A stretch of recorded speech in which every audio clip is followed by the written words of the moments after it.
안녕하세요. 김진 목사입니다. 오늘은 로마서 7장의 말씀으로 함께 은혜 나누기 원합니다. 바울 사도는 본문에서 율법에 대해서 말씀합니다.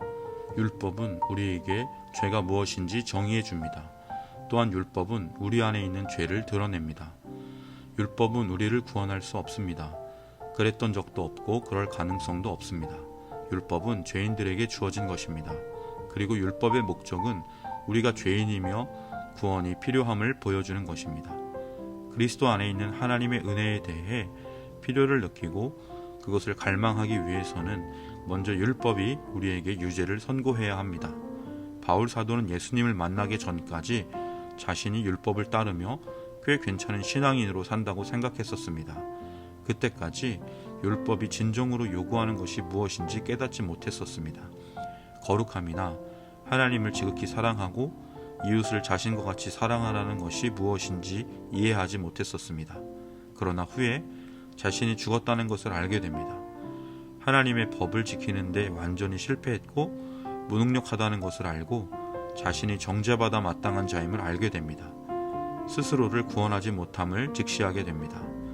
당시 율법을 잘 지킨다고 자부하던 바리새인들은 악행을 하지 않는 한 죄가 없다고 생각했습니다. 그래서 이들은 자신이 율법에 순종하고 그것을 잘 지키는 사람이라고 쉽게 착각했습니다. 죄가 없다, 의인이다 생각했습니다. 하지만 예수님은 십계명의 내용이 단지 겉으로 드러나는 행위뿐 아니라 내면의 태도와 동기까지도 포함하고 있음을 말씀합니다. 예수님은 사실상 이렇게 말씀하셨습니다. 살인하지 말라. 하지만 그 참 뜻은 내 이웃을 미워하거나 모질게 대해서는 안 된다는 것이다. 7장 후반부에서 바울 사도는 죄와 투쟁하는 자신의 모습을 고백합니다. 여러 학자들은 바울이 예수님을 믿기 전의 모습을 고백하는 것이라고 말하기도 합니다. 그러나 바울 사도는 현재의 자기 자신의 삶에 대해서 말하는 것입니다. 7절부터 13절은 모두 과거 시대였지만 14절부터는 모두 현재 시제입니다. 바울은 지금 현재를 말하고 있습니다.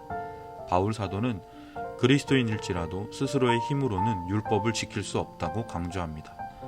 예수 십자가와 부활의 은혜 아래 있다 하는 새로운 정체성을 가지고 사랑이 있고 하나님의 법을 기뻐할지라도 그리스도인은 여전히 율법을 온전히 지킬 수 없습니다.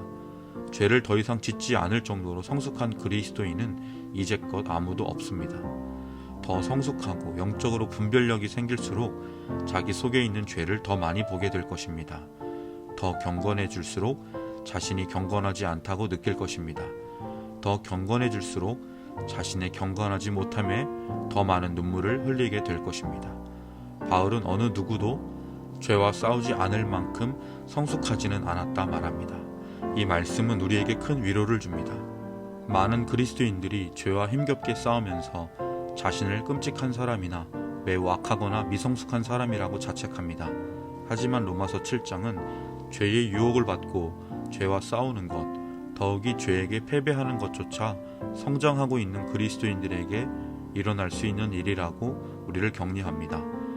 바울처럼 그리스도인의 마음은 두 가지를 동시에 외칩니다. 첫째는 우리의 노력들이 실패하는 것을 볼 때 지독하게 낙심해서 나오는 외침입니다. 오호라, 나는 곤고한 사람이로다. 이 사망의 몸에서 누가 나를 건져내랴. 하나님의 법을 올바르게 읽고 우리 자신의 삶을 정직하게 들여다본다면 곤고하다고 결론 내릴 수밖에 없을 것입니다. 우리가 마음의 비참함에 대해 진정으로 부르짖을 때만이 자신으로부터 눈을 돌려 하나님이 하신 일에 소망과 해방을 보게 됩니다. 누가 바울과 우리를 구해줄 수 있을까요? 바로 예수님입니다. 그리스도인의 마음의 두 번째 외침은 바로 우리 주 예수 그리스도로 말미암아 하나님께 감사하리로다입니다. 우리의 구원을 이루는데 자기 자신이나 우리의 순종은 아무런 희망이 없습니다. 로마서 1장부터 4장에서 보여준 것처럼 우리는 십자가에서 죽으신 하나님의 아들 예수님을 영원토록 바라볼 수밖에 없습니다. 5장과 6장에서처럼 우리의 소망을 예수님의 의에 두는 수밖에 없습니다. 그리고 7장에서 확고하게 보았듯이 지속적인 순종과 참된 변화가 있기 위해서는 우리 자신의 노력이 아닌 우리 인생과 관계들을 새롭게 하실 성령의 역사에 의존해야 합니다. 우리는 공고합니다. 그러나 하나님은 곤고하지 않으십니다. 하나님은 하나님의 아들 예수님을 통해 우리를 구원하셨고, 우리가 하나님을 영원히 즐거워할 수 있도록 성령을 통해 날마다 우리를 새롭게 하십니다.